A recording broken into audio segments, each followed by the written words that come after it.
Hi everyone, আজকে গরুর মাংস রান্না করব আলু দিয়ে। দেখুন, সরিষার তেলের বোতল, সরিষার তেল দিয়ে রান্না করব। আর এখানে আপনার পেঁয়াজ, রসুন, আদা, তারপর আপনার যা ইনস্ট্রুমেন্ট আছে, লং, এলাচি সব এখানে, গরম মশলা আছে। তারপর এটা হচ্ছে আপনার লবণ। আর এখানে 3 রকমের মশলা আছে। তো এখানে এটা হচ্ছে আলু, ঠিক আছে? আলু সিদ্ধ করে রাখলাম আর গরুর মাংস সিদ্ধ করলাম আর কি।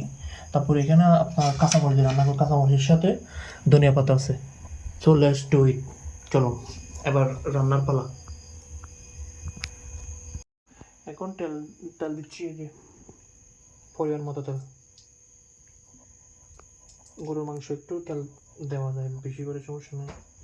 ওকে, এটা এখন পাকলে আর বাকিগুলো করবো।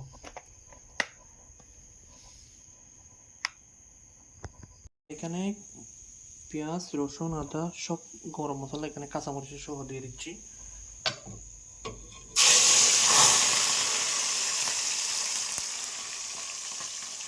এখন নাড়াচাড়া করতে হবে আর কি।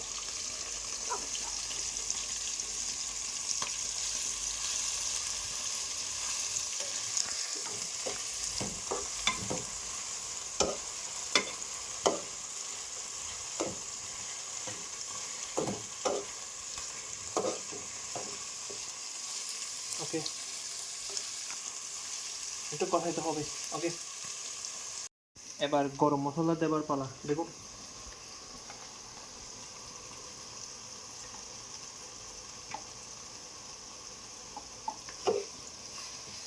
কত রকমের ইনস্ট্রুমেন্ট দিতে হয়। নড়াচড়া করবো, একটু কষাতে দেবো মশলাগুলো। এখন মশলা কষানো শেষ, গরুর মাংস দেবার পালা। দেখুন কিভাবে করি।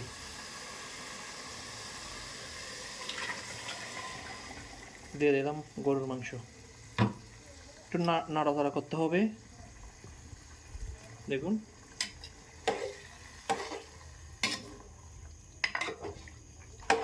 এটা সেই সুস্বাদু গরুর মাংস। তো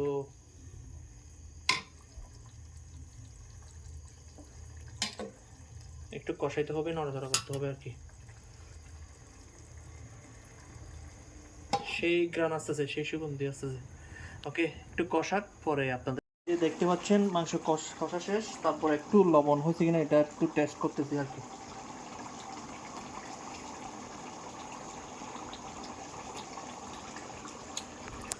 পারফেক্ট, অনেক টেস্ট হয়েছে।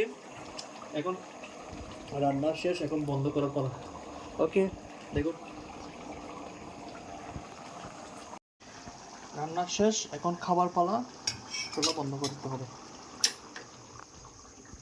হাতের গরুর মাংস রান্না করে খাচ্ছি খিচুড়ির সাথে। দেখুন, এখানে শসা আছে, আর পেঁয়াজ আছে, লেবু আছে, আর গরুর মাংস খাচ্ছি। দেখুন,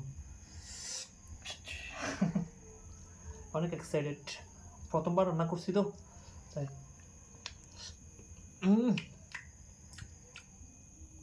আসলে মনে হচ্ছে নিজের হাতের রান্না নাকি নিজের থেকে ভালো লাগে। হুম হুম, সত্যি অনেক টেস্ট হয়েছে।